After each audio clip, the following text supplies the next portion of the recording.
context ng Acts chapter 2, if you remember, after Jesus ascended into heaven, yung mga disciples ay takot na takot for their lives because pwede silang hulihin, patain.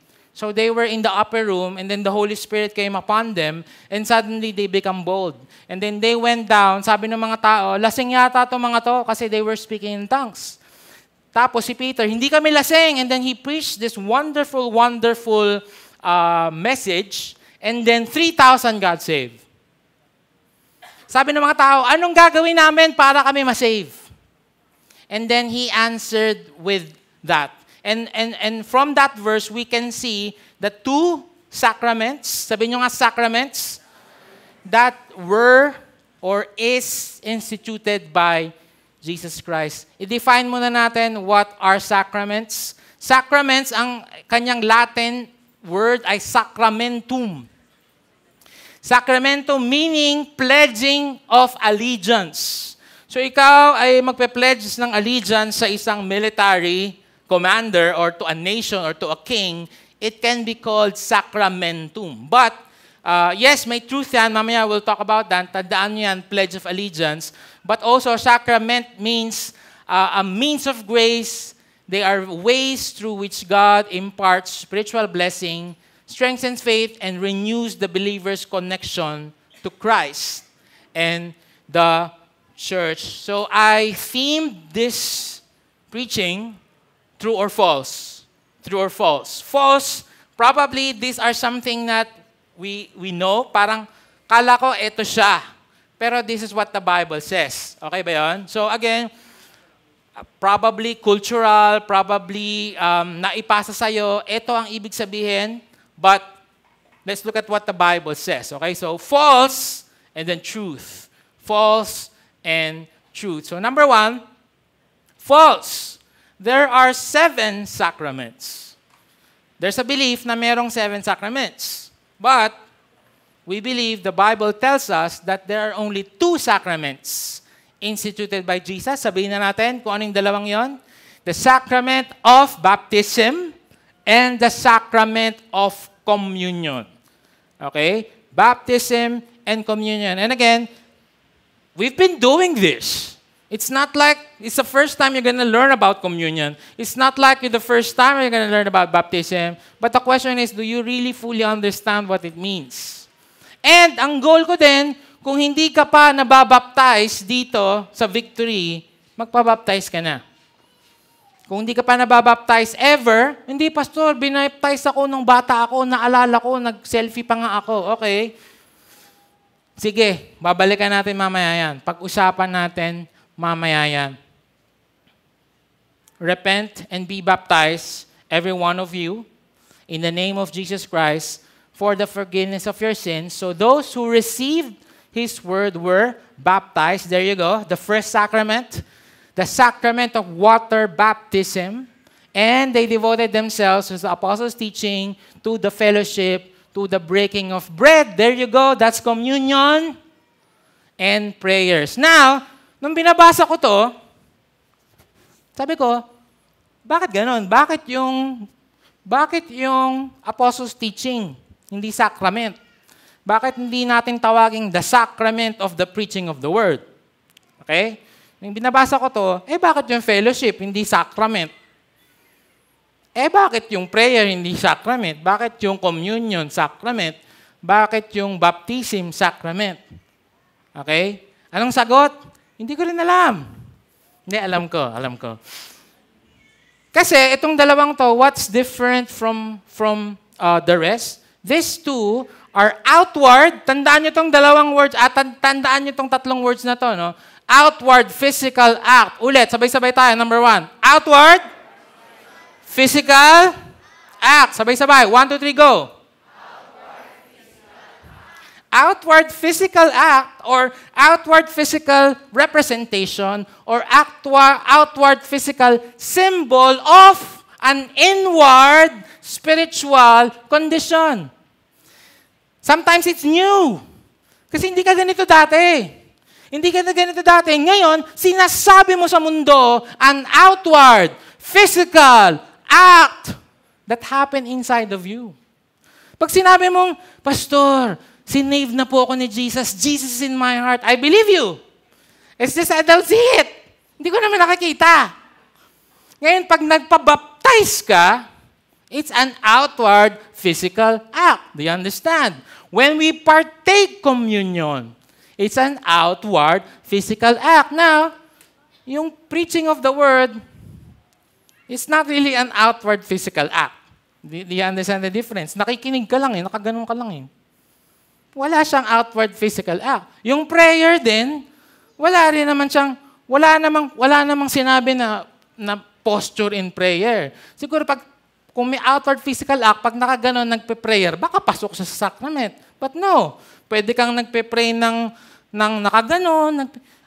By the way, alam niyo ba kung bakit tayo tumutungo pagka nagpe-pray? Si Jesus is in our heart Lord, thank you po. Ganon.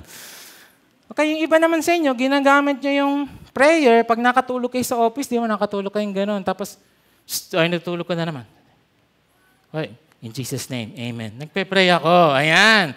So, nakakalusot kayo. So all of these things, yes, it's for God, but we believe what makes them different is that both water baptism and communion is an outward physical act. Babalikan natin ulit yan later. Again, there's a belief that there are 7 sacraments. Holy orders. Ano po yung holy order? Ito yung holy hour na alas 12 na. Gusto mo pang umorder. Nagugutom ka pa rin. Umorder ka na. Ayoko na. Gutom ka na. Holy hour na. O-order ka pa rin. Yun, yung holy order. Hindi. Holy order ay kapag nag-o-ordain ng priest at ng minister, that's what we call holy order. Matrimony, kasal. We believe in that, but we don't see it as a sacrament. Okay, anointing of the sick. Do we pray for the sick? Yes, of course. But we don't see that it is a sacrament. The Bible did not say it is a sacrament. The Bible did not say that this is a sacrament. Okay? Confession. Kumpisal. The Bible did not say it is a sacrament. Communion or Eucharist. The Bible did not say it's a sacrament. It is a sacrament. Ito lang palang dalawa. Baptism at communion. Confirmation. Confirmation ay kasi nga may belief ng infant baptism. I'll get there later. Siyempre, hindi pa naman daw alam ng bata na bininyagan siya. Pagka siya ay nasa tamang edad na, siya ay i-confirm o tinatawag natin na kumpil. Tama ba? Kumpil o kunpil? Kumpil. Okay. Confirmation. Ayan. So ito yan. What's the big difference? Ito kasi yung view niyan is what we call the sacerdotal view. The sacerdotal view sees is the sacraments in which the act itself conveys grace through the administration of a priest or ordained minister. In this view, it's not merely symbolic, but it's believed to have a divine efficacy in imparting spiritual beliefs. Explain ko sa inyo. Ang pinaka-key dyan ay yung holy orders.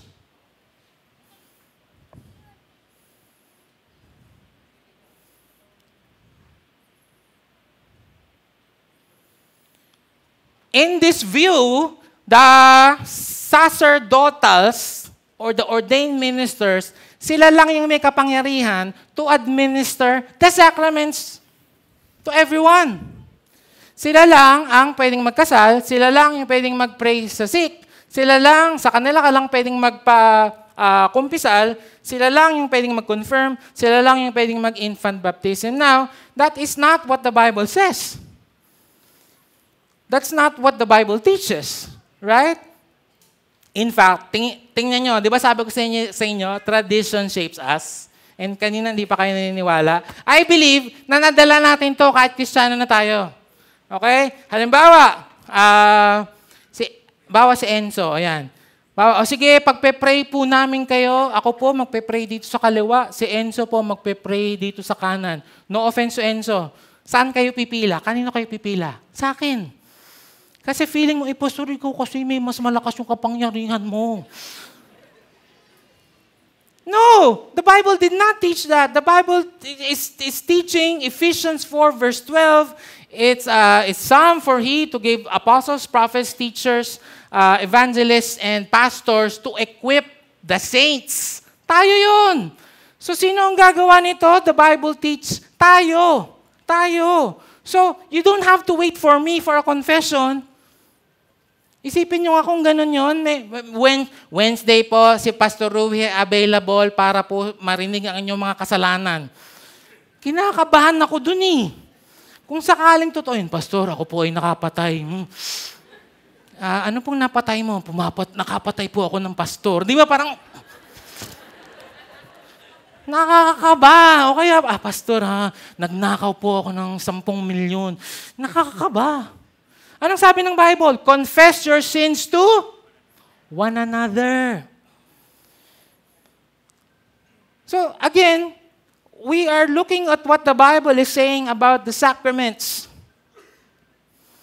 And nowhere there does it says that it should only be a selected few. Also, there's a belief na parang level up to. Level 1, infant baptism. Level 2, confirmation.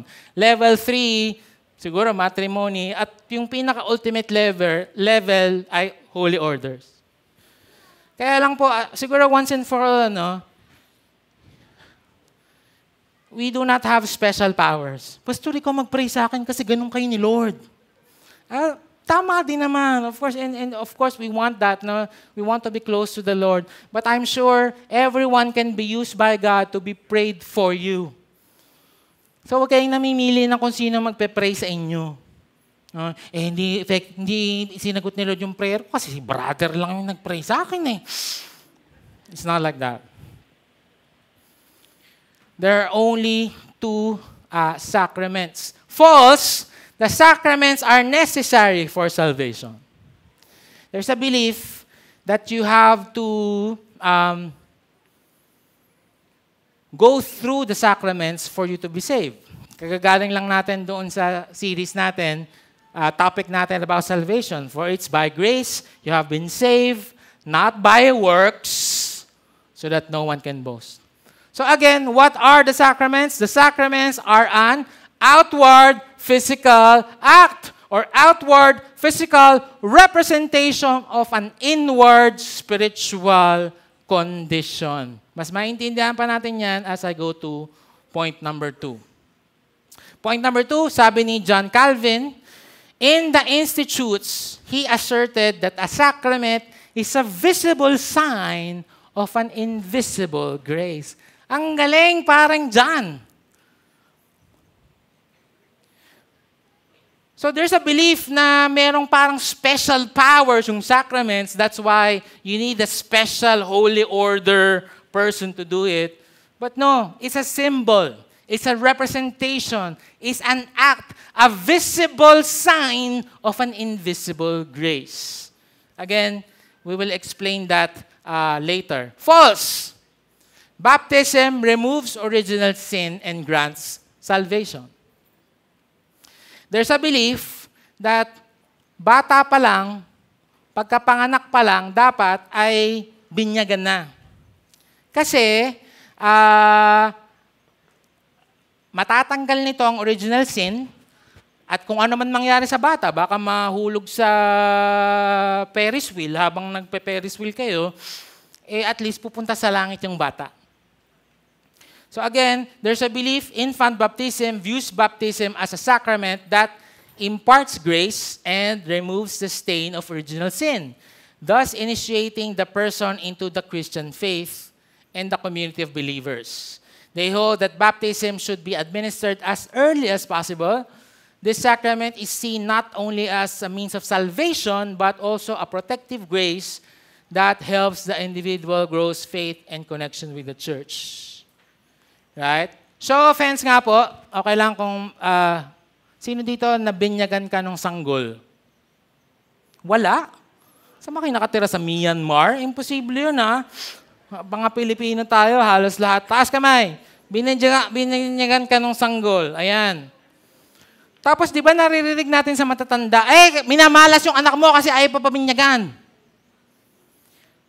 So we believe that there's like a protective, parang force field si Lord kapag ka binaptize na yung infant. The problem is this. Anong sabi ni Peter kanina? Repent and be baptized. Repentance is precursor to baptism. Now, how can a 0-year-old repent? Diba ba, Elias, repent. Gugu, gaga, guga, milk. Hindi nakakapag-repent yan. Hindi niya naintindihan na sinner siya. Paano siya makakapag-baptize? The Bible clearly says, repent and be baptized. Again, tradition shapes us. So the clearer you understand this, the better. Lalo na kung ikaw ay wala ka pang anak at mag-aasawa ka pa lang, this is for you. So what do we believe? We do not believe in infant baptism, but we believe in child dedication. Sino dito, nagpa-dedicate ka na ng anak mo? Taas kamay. Now, saan natin nakuha yan? Again, Bible. Babalik tayo sa Bible. Hindi tayo hula-hula. Si Jesus mismo ay dinedicate. When the time came for the purification rites required by the law of Moses, Joseph and Mary took him, si Jesus, to Jerusalem to be presented to the Lord. Because, sabi ng law nila, every firstborn male is to be consecrated. In other words, dedicated to the Lord. Si Jesus mismo ay hindi binaptize nung infant. Kailan binaptize si Jesus? He was 30 years old. Pero, nung bata siya ay dinedicate. Now, sino ang talagang nagde-dedicate? Halimbawa ay, peram ng phone mo, Lloyd. I cannot dedicate isa. I dedicate this phone to you. You can use it whatever you want. I cannot do that. Why? This is not mine. So, sino ang talagang nagde-dedicate? Parents. Parents, kayo yung nagde-dedicate na, Lord, salamat po kay Olivia. Lord, salamat po kay Yuel. Lord, salamat po kay Boaz. Sila po at sa 4th baby namin. At sa 5th, at sa 6th, at sa 7th. Princess, wag mong sabihin kay Carmen. Salamat po, Lord. Pero, hindi po sa amin talaga to. Binabalik ko po ito sa iyo. Gamitin niyo po siya kung ano po ang gusto niyong paggamit sa Kanya. Kung gusto niyo po maging artista siya, parang ang tatay niya, go. Ganon. Okay, so that's dedication. Now, kung first time mo itong narinig, ay, Pastor, ganun po pala, hindi ko po alam. Pwede ko po bang pa-dedicate yung anak ka? Yes! Ilang taon na ba siya? 42. Medyo late na po ata ng konti. Pero mga, let's say, hindi mo pa siya na-dedicate. He's 10, he's 12. Yeah, let's do it. Let's do it. Why? Sacraments are an outward representation of an inward spiritual condition. Now, we don't believe in infant baptism, but we believe in adult baptism. The Bible teaches that in water baptism, believers identify with Jesus' death, burial, and resurrection.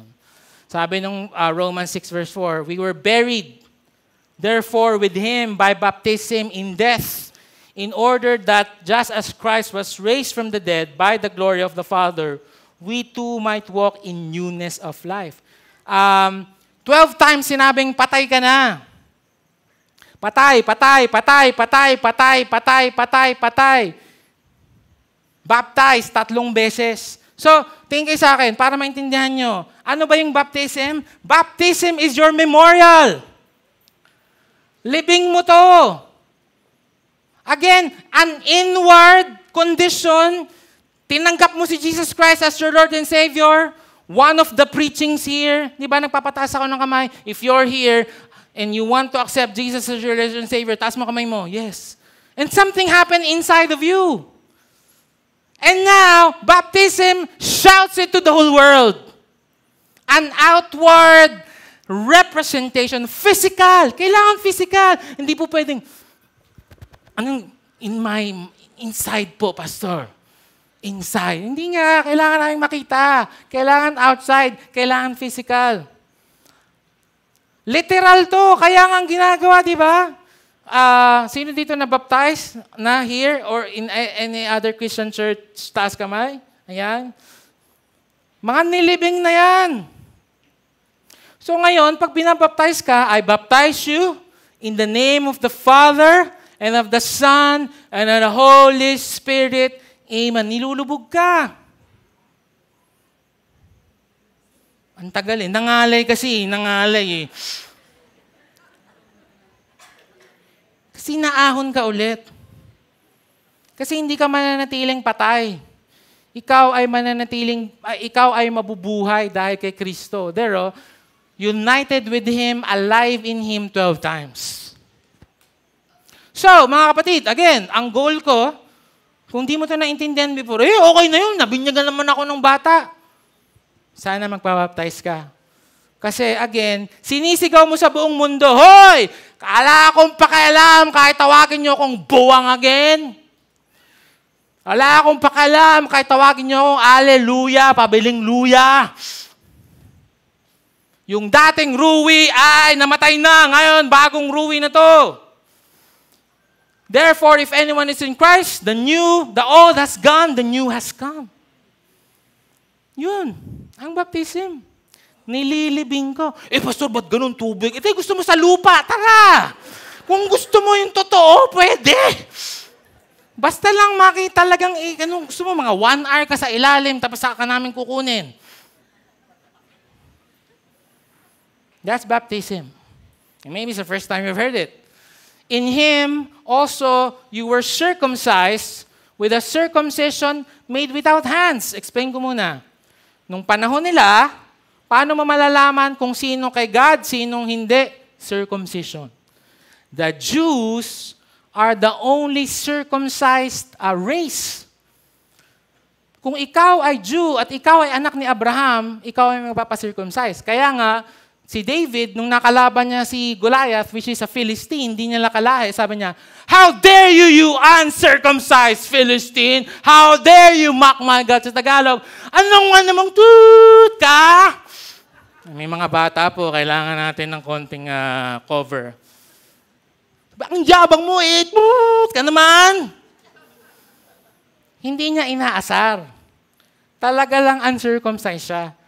So ngayon, pag nagpabaptize tayo, sabi ni Paul sa Colossians, parang nagpapacircumcise tayo in spirit. By removing the body of the flesh by the circumcision of Christ, having been buried with Him in baptism, in which you were also raised with Him through faith in the powerful working of God, who raised Him from the dead. Those who disobeyed God long ago, when God waited patiently while Noah was building his boat, only 8 people were saved from drowning in that terrible flood. And that water is a picture of baptism. Si Peter, ginamit ng illustration yung time ni Noah, na lahat ay masama, na lahat ay walang ya, lahat ay makasalanan, lahat ay hindi sumusunod sa Diyos. Now, gumamit si Lord ng napakalakas na tubig, para patain at tanggalin lahat ng masasama. Sabi ni Peter, ganun ang baptism. Tinatanggal natin lahat ng masasama. Lahat ng sin. Which now saves you, not by removing dirt from your body, but as a response to God from a clean conscience. Ang linaw, sabi ni Peter, actually, hindi naman mawawala talaga yung kasalanan mo dahil dun sa tubig. Kasi nawala na yung kasalanan mo before. Kasi pinatawad ka ni Lord. Alright? Malinaw yun, no? Pero, as a response to God, sabi niyo nga response. Response to God from a clean conscience, magpapabaptize ka. An inward condition, pinapakita mo at sinisigaw mo sa buong mundo. Kaya nga yung mga victory weekend natin, mga nakaganon yung mga picture. Kasi sinisigaw niya sa mundo eh. Hindi pwedeng, Pastor wag mo na lang picturean kasi secret lang natin. Huwag ka nang pabaptize, pre. Hindi pwedeng papabaptize ka sa secret. Outward physical act nga eh. Pastor, sa atin na lang kasi baka hindi ako ma-promote. Huwag ka na mapabaptize. Okay na yun naman. Pero kung proud ka, and from a clear conscience, a response to God, that you are thankful, that you were dead, but now alive in Christ, papabaptize ako. Now, to qualify, kung ikaw ay nabaptize na sa ibang church, okay na po yun. Huwag ka na po mapabaptize ulit sa Victory. Kasi yung iba ganun kasi po, yung iba na po kasi yung church ko, yung problema, 10 na yung church mo, 10 beses ka lang namamatay, pre. Di ba? Alive in Christ ka na tapos lilibing ka na naman namin, okay na po yun. Theologically wrong po yun kung ikaw ay babaptize namin ulit. Now, kung hindi mo naintindihan yung una, hindi ko po naintindihan, sinahinap lang po ako ng nanay ko. Sinahinap niya po, okay, babaptize tayo ulit. And again, taas nga kamay ng mga victory group leaders and volunteers. Mamaya, after nito, if you say, naintindihan ko na importante pala yung baptism. Not because of salvation, hiwalay po yun, but I want to shout to the whole world na yung dating Rui ay patay na at may bagong Rui, magpapabaptize po ako.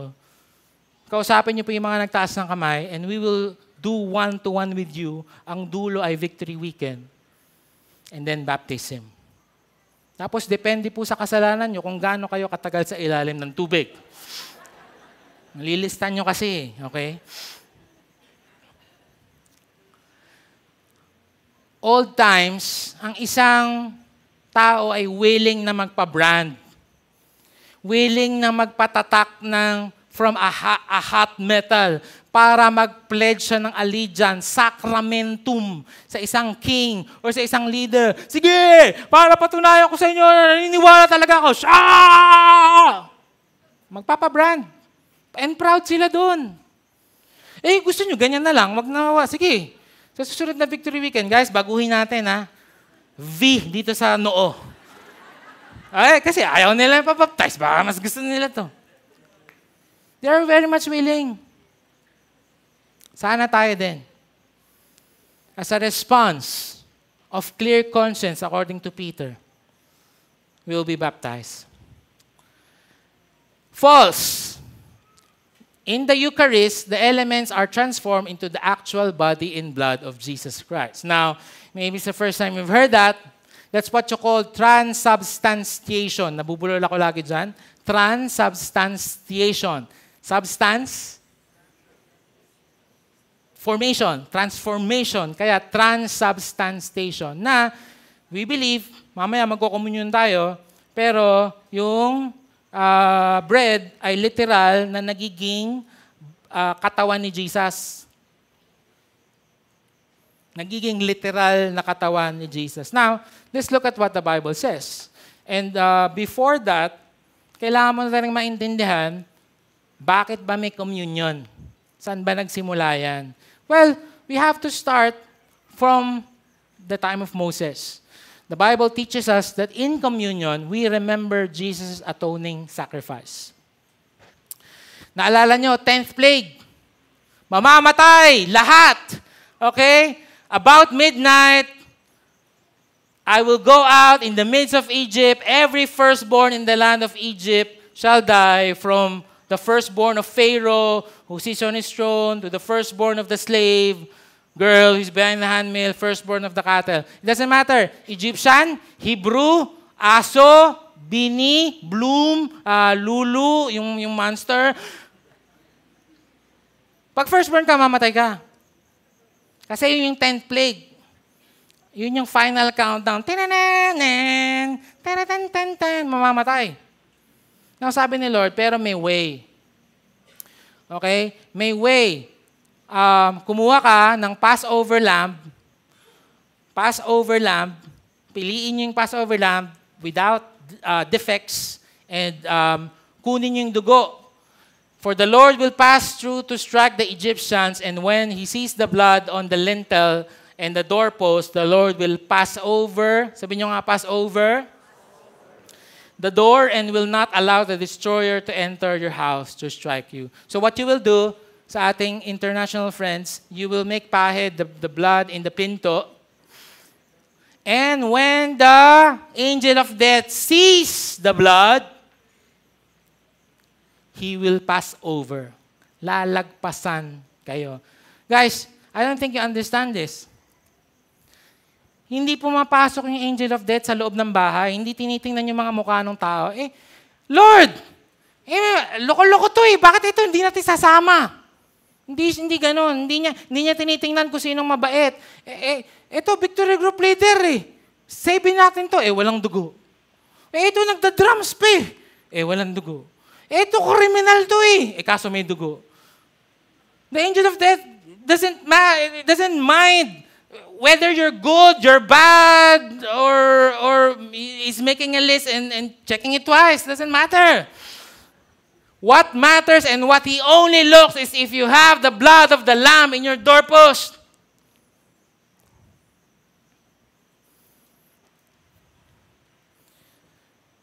He will not allow the destroyer to enter your house, to strike you. This will be observed as a statute for you, for your sons, forever. Guys, pause lang muna ako. I love that verse. I love that verse. And I want to claim this word to all of you. Sa inyong mga bahay. Claim this, okay? That He will not allow the destroyer, Satan, to steal, kill, and destroy, to enter your house. Amen? And yung mga hindi nag-amen, ulit.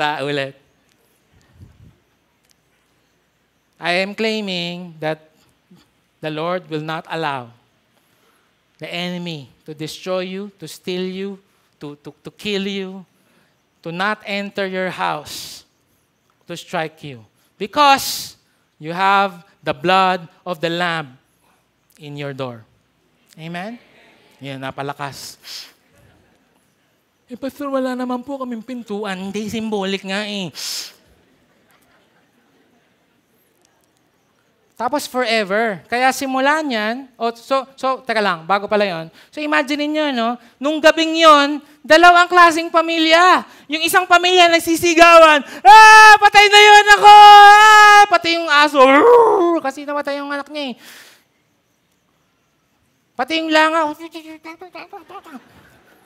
lahat daw eh. Tapos yung isang pamilya, napakasaya. Kasi pagkapahid nila nung dugo, magpapas over meal sila. Kakain sila, pre, noche buenan, saya-saya. Nakita nyo yung kaibahan ng taong pinili ng Diyos at taong hindi pinili ng Diyos?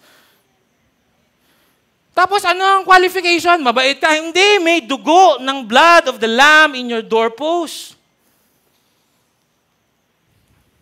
Wow. Let that sink in. Ang saya-saya ng pamilyang, ng mga anak ng Diyos. Walang namatay. Now, every year, ginagawa nila yon. That's what they call the Passover meal. Now, 2,000 years after, pretty much, Jesus, in the Passover meal, with His disciples, says, Old Covenant yon. Ang problema doon, every year pa tayong papatay ng lamb. Pero there's gonna be a new covenant. Because, naalala niyo ba, nung sabi ni John, nung nakita niya si Jesus for the first time, anong sabi niya? Behold! The Lamb of God who takes away the sins of the world. Pre, di mo naiintindihan yung communion. Dahil doon, hindi mo na kailangan magpahid ng dugo. Kasi the perfect Lamb has been slain for you. And we will continue to remember it forever. For I see from the Lord, but I also pass on to you, the Lord Jesus in the night He was betrayed, took bread. When He had given thanks, He broke it and said, "This is my body." Hindi niya sinabing, "This is my literal body. It has become my body. Eat it so you will receive salvation." No. Ang linaw, do this in remembrance of me. Every time na kumakain tayo ng bread. And again, we do this every month, the communion. But kamusta ka? Habang nagko-communion, nagte-text ka ba? Communion na naman. Dadagdagan tuloy ng 10 minutes yung program dahil dito sa communion. Kamusta ka? Yung iba naman superstitious. Di ba parang, dumikit sa may kasalanan ako, dumikit ako. Saan niyo ba nakuha yun?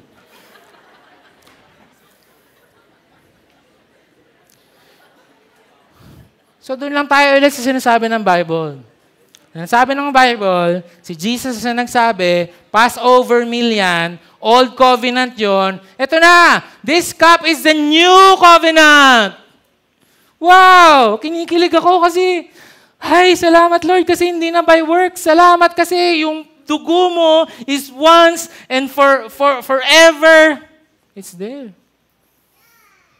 What can wash away my sin? The song says, nothing but the blood of Jesus. Guys, tingin kayo dito. Yung katawan ni Lord, I will try not to cry.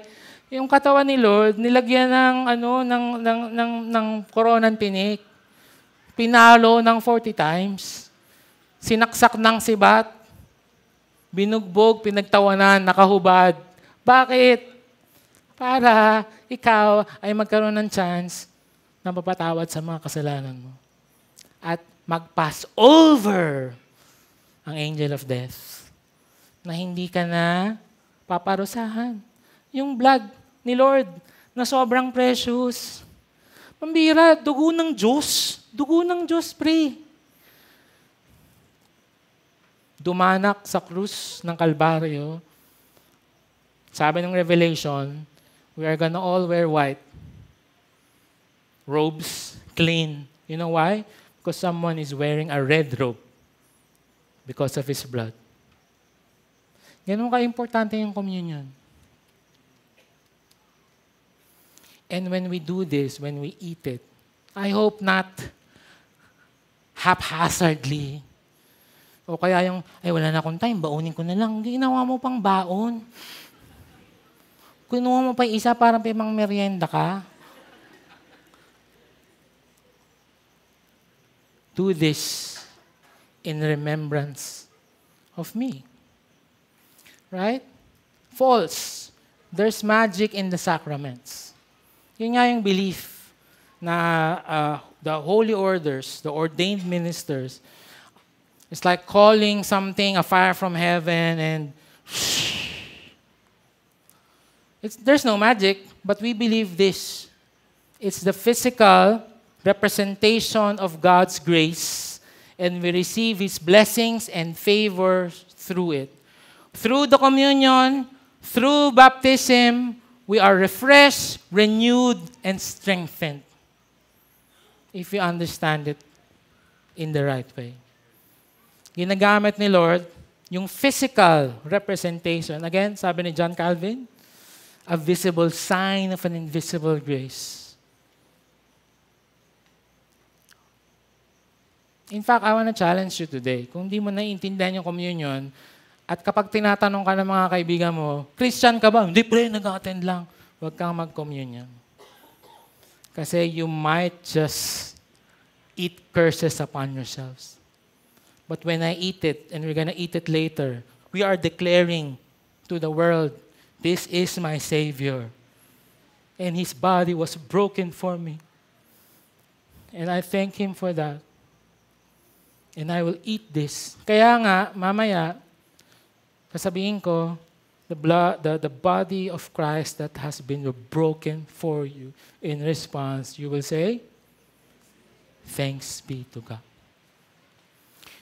The blood of Christ that has been shed for you, you will say, thanks be to God. Para maintindihan nyo, dalawang memorials, mga kapatid, yung dalawang sacrament.